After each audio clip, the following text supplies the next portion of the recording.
Pada Jumat 20 Desember 2024, Kapolres Toba AKBP Wahyu Indrajaya memimpin press release dan pemusnahan barang bukti narkotika di Mapolres Toba.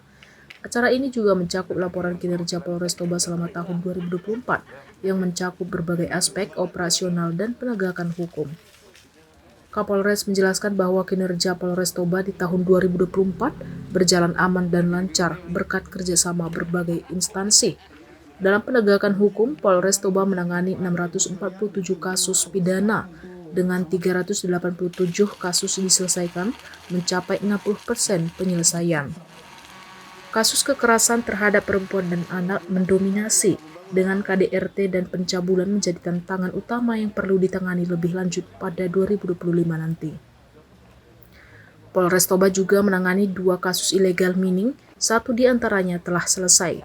Jumlah kasus pidana pada 2024 meningkat menjadi 115 kasus dengan 45 penyelesaian dibandingkan 69 kasus di tahun 2023. Penertiban keramba jaring apung di Danau Toba juga dilaksanakan beberapa kali di 2024 dengan tujuan menjaga kebersihan dan kelestarian danau.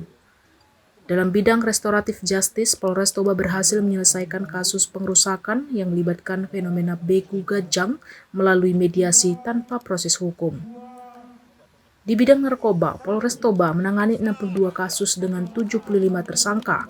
Barang bukti yang disita meliputi ganja 2.740,39 gram, sabu 251,83 gram, dan ekstasi 58,6 gram. Kapolres mengingatkan pentingnya pencegahan narkoba dan mengajak seluruh elemen masyarakat untuk menjaga generasi muda dari penyalahgunaan narkoba. Dalam lalu lintas tercatat 4.278 pelanggaran dengan 519 tilang dan 3.759 teguran. Kapolres berharap masyarakat lebih sadar akan pentingnya mematuhi aturan lalu lintas demi keselamatan bersama.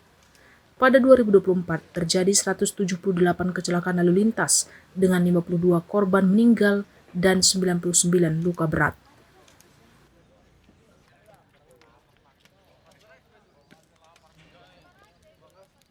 Jangan lewatkan berita menarik lainnya hanya di channel Toba TV.